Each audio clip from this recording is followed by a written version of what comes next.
Magandang araw po. Narito na po ang magiging lagay ng panahon ngayong araw ng Lunes, January 12, 2026.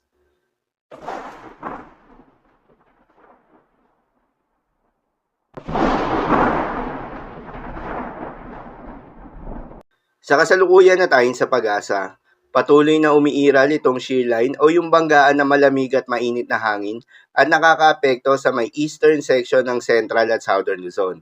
Habang northeast monsoon pa rin o hangin amihan ang nakakaapekto sa nalalabing bahagi pa ng Northern at Central Luzon. At sa nalalabing bahagi pa ng ating bansa ay asahan naman yung epekto ng easterlies o yung mainit na hangin na nanggagaling sa may silangan. Magandang balita naman dahil ayon sa pag-asa ay wala pa rin tayong binabantayan na low pressure area o bagyo sa loob o malapit sa Philippine Area of Responsibility na maring makaapekto sa ating bansa. Samantala, nananatiling mataas yung tsansa na may mabuong sama ng panahon o low pressure area ngayong linggo base yan sa forecast model na ating ginagamit.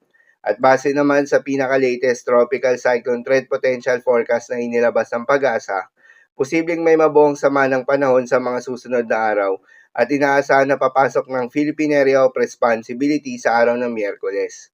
Inaasahan na lalapit ito sa may Eastern Visayas at Mindanao. Sakali nga maging bagyo ito sa loob ng Philippine Area of Responsibility, bibigyan ito ng local name na Bagyong Ada, ang kauna-unahang bagyo ngayong 2026. Paalala pa rin po palagi na posible pa rin ang mga pagbabago. Kaya naman patuloy lamang na magantabay sa mga update nating ilalabas, lalo na ng pag-asa.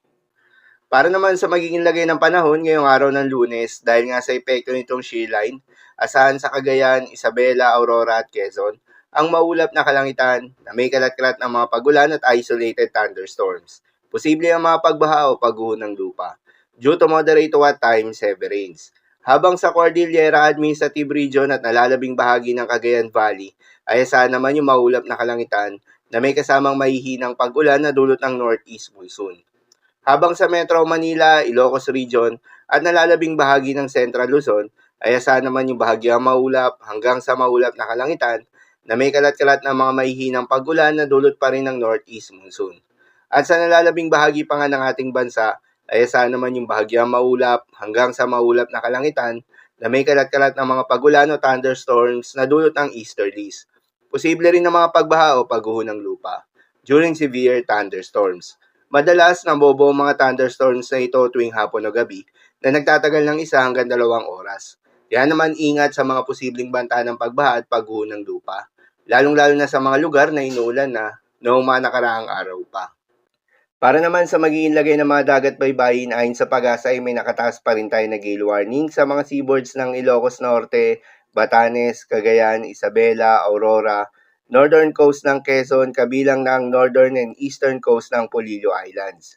Kapag ganitong may gale warning, pinapayuhan ng ating mga kababayang mangingisda at yung may mga maliliit na sasakyang pandagat na huwag munang pumalaot sa mga nasabing seaboards dahil inaasahan yung maalon hanggang sa napakalon na karagatan.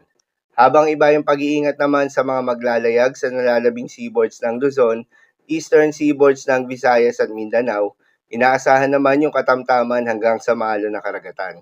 At sa nalalabing seaboards ng ating bansa, ay asahan naman yung banayad hanggang sa katamtaman ng mga pag-alon. So, inamang po para sa lagay ng panahon ngayong araw ng Lunes. Keep safe everyone.